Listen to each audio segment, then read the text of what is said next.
Fala hackers, tudo bem com vocês? Eu tenho certeza que você conhece alguém que tem um imóvel e que vive de renda de aluguel. Mas você sabia que você também pode viver de renda de aluguel sem precisar comprar um imóvel? É isso mesmo, hackers. Hoje eu vou explicar para vocês tudo o que vocês precisam saber sobre os fundos imobiliários. Então, já deixa aquele like, se inscreva no canal, ative o sininho das notificações e vamos para o vídeo. Hackers, os fundos imobiliários ou FIIs são como se fossem pequenos pedaços de um imóvel que você pode comprar ou vender. Na prática, quando você compra um fundo imobiliário, você se torna dono de alguns imóveis compostos por esse fundo. Diferente de quando você é dono de imóvel físico, quando você compra cotas de fundos imobiliários, você não precisa se preocupar com condomínio, IPTU, impostos, reforma, burocracia de cartório, inquilinos e entre outras coisas. Porque quem deve se preocupar com isso são os administradores dos fundos. Para investir em fundos imobiliários, você precisa abrir uma conta em uma corretora, pois eles estão na bolsa de valores assim como as ações. Cada fundo imobiliário é identificado por um ticker, que é composto por 4 letras e o número 11 no final. Por exemplo, o fundo imobiliário Max Renda, que é o MXRF11. Além disso, existem 4 tipos de fundos imobiliários: fundos de tijolos, fundos de papel, fundos de fundos e fundos híbridos. Os fundos de tijolos são aqueles que investem em imóveis físicos,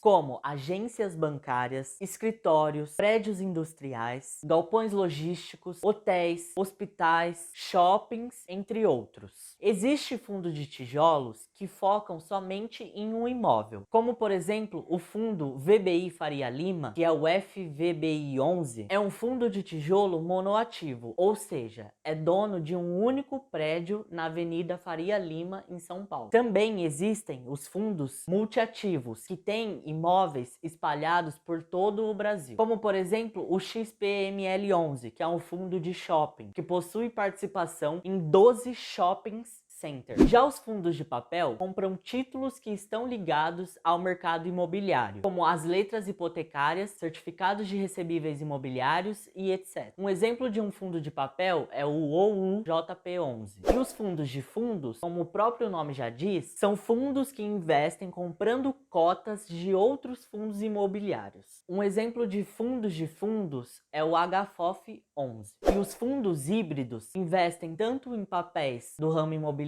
como as LCI e CRI, como em imóveis físicos. Um exemplo, como eu já mencionei anteriormente, é o MXRF11. Mas, hacker, eu preciso ser rico para comprar fundos imobiliários? Não, existem cotas que custam apenas R$ 10 e com apenas uma cota você já recebe os rendimentos, ou seja, o aluguel. Assim como quem tem imóvel físico recebe aluguel todos os meses, os investidores de fundos imobiliários também recebem rendimentos todos os meses referente às cotas que eles possuem. Por exemplo, eu tenho 100 cotas de um fundo imobiliário X e ele paga 10 centavos de rendimento por cota. Todo mês eu vou receber R$ 10 de aluguel, que eu posso fazer o que eu quiser, como quem recebe aluguel de uma propriedade e faz o que quer. Mas com a diferença que se você recebe um aluguel de um imóvel físico, você é obrigado a pagar imposto de renda. Já os rendimentos dos fundos imobiliários são isentos de imposto de renda. Assim como as ações, os fundos imobiliários também têm seus riscos. Agora, na pandemia, por exemplo, alguns fundos imobiliários de shoppings caíram, mas não deixaram de pagar rendimentos. A diferença é que pagaram menos. Isso porque a maioria dos shoppings precisou fechar e com certeza algumas lojas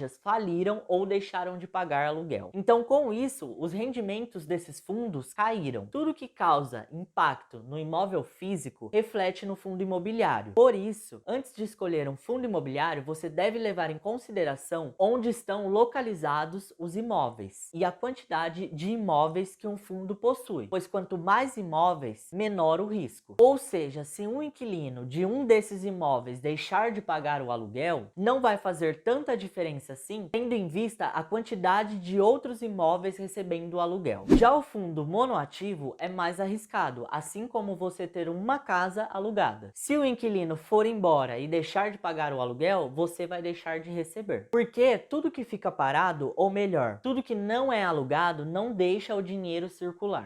A grande vantagem de investir em fundos imobiliários é que caso precise vender apenas uma cota, você pode vender tranquilamente. Diferente se você fosse vender um imóvel, porque quando se tem um imóvel não dá para você vender apenas uma fração, você precisa vender o imóvel inteiro. E isso pode levar meses ou até anos. Ou seja, a liquidez dos fundos imobiliários é muito maior. Então, hackers, se vocês querem aprender como analisar um fundo imobiliário por conta própria, comente aqui embaixo e não se esqueça de deixar aquele like, se inscrever no canal, ativar o sininho das notificações, me seguir nas redes sociais e eu te espero no próximo vídeo.